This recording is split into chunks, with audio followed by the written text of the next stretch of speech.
በደብረጽዮን አስፈሪ ፍጥጫ ጦሱ ጠቅላዩ እርምጃ ይወስዱ ይሆን? የኢትዮጵያ ፖለቲካ እንደገና ወደ ትኩሳቱ ማማ ላይ ወጥቷል። ከሰሜኑ የደም አፋሳሽ ጦርነትና ከፕሪቶሪያው የሰላም ስምምነት ማግስት ህዝቡ የሰላም አየር መተንፈስ ጀምሮ በነበረበት በዚህ ወቅት ከትግራይ ክልል የሚሰሙ ድምጾች ግን በየዕለቱ ሌላ ስጋትን እየደቀኑ ነው። ዶክተር ደብረጽዮን ገብረ ሚካኤል ምን እየፈለጉ ነው? ከህወሓት መከፋፈል በስተጀርባ ያለው እውነተኛ ፍላጎት ምንድነው? ነገሮች አሁን ባሉበት የፍጥጫ መስመር ከቀጠሉስ በሀገሪቱ ላይ ምን አይነት አደገኛ አደጋዎች ሊያንዣብቡ ይችላሉ? እናም ከሁሉም በላይ የብዙዎች ጥያቄ ሆነው ጠቅላይ ሚኒስትር አብይ አህመድ በዚህ ጉዳይ ላይ የመጨረሻና የማስተካከያ እርምጃ ይወስዱ ይሆን? ዛሬ በዚህ ልዩ ትንታኔያችን ከቅርብ ጊዜ ወዲህ በትግራይ ክልል በዶክተር ደብረጽዮን የሚመራው የህወሓት ቡድንና በፌዴራል መንግስቱ መካከል እየተፈጠረ ያለው ስልታዊ ፍጥጫ የፖለቲካ ዳራን በጥልቀት እንፈትሻለን። መረጃዎችንና እውነታዎችን መሰረት አድርገን ወደፊት ሊመጡ የሚችሉ አስፈሪ ሁኔታዎችን አንድ በአንድ እንዘረዝራለን። እስከ መጨረሻው ድረስ አብራችሁን ቆዩ። ይህንን ጥያቄ ለመመለስ የህወሓትን የቅርብ ጊዜ ውስጣዊ ሽኩቻ የዶክተር ደብረጽዮን መግለጫዎች በጥልቀት ማየት ያስፈልጋል። ህወሓት በሁለት ጎራ በዶክተር ደብረጽዮን ገብረ ሚካኤልና በአቶ ጌታቸው ረዳ በሚመሩ ቡድኖች ከተከፈለ በኋላ የፖለቲካው ቺዝ ጨዋታ መልኩን ቀይሯል። ታዲያ ዶክተር ደብረጽዮን ገብረ ሚካኤል ምን ይፈልጋሉ? ዶክተር ደብረጽዮን የህወሓትን ህጋዊ ሰውነት በምርጫ ቦርድ በኩል መልሶ የማግኘት ፍላጎታቸው ከፍተኛ ነው። ፓርቲው ያካሄደውን 14ኛው ጉባኤ በምርጫ ቦርድ እውቅና ባያገኝም እርሳቸው ግን የድርጅቱን አንጋፋነትና ህጋዊ ውክልና ይዘው ለመቀጠል ይፈልጋሉ።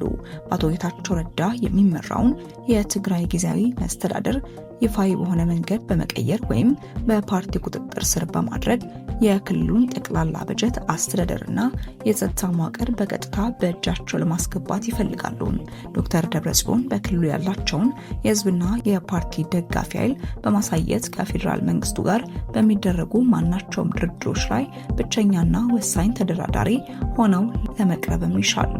የፕሪቶሪያው ስምምነት ሙሉ በሙሉ አልተተገበረም በሚል ሰበብ የፌዴራል መንግስቱን በዓለም አቀፍ ደረጃ ጭምር ግፊት ውስጥ ለማስገባትም ይሞክራሉ።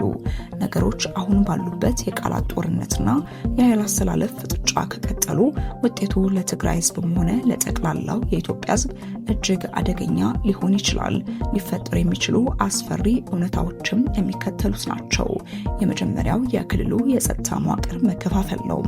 በትግራይ ክልል ውስጥ ያሉ የታጠቁ ኃይሎችና ታጋዮች በሁለት የህወሓት ጎራዎች መካከል አቋም መያዝ ከጀመሩ በክልል ውስጥ የእርስ በርስ ግጭት የመፈጠር እድሉ እጅግ ሰፊ ነው። ይህ ደግሞ ገና ካገገሙ የጦርነት ጠባሳ ጋር ህዝቡን ዳግም ወደ ስቃይ ይከተዋል። ሌላኛው የኢኮኖሚና የመልሶ ማቋቋም ስራዎች መስተጓጎል ነው።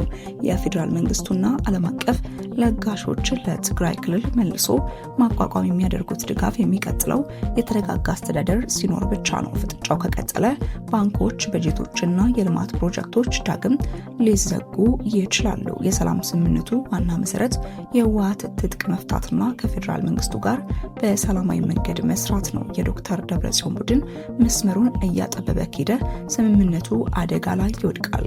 ከአማራና ከአፋር ክልል ጋር ያሉ የይገባኛል ጥያቄዎች፣ የወልቃይት ጠገዴ እንዲሁም የራያ ጉዳዮች በሰላማዊ መንገድ ከመፍታት ይልቅ የፖለቲካው አለመረጋጋት ወደ አዲስ ቀጠናዊ ግጭት ሊያመራ ይችላል።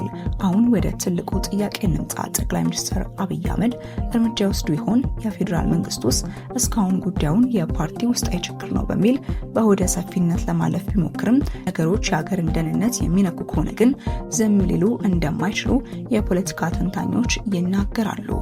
ጠቅላይ ሚኒስትሩ ሊወስዷቸው የሚችሉ ሶስት ዋና ዋና እርምጃዎች እንዳሉም ይነገራል። የመጀመሪያው የህግና የፋይናንስ ማዕቀብ ነው።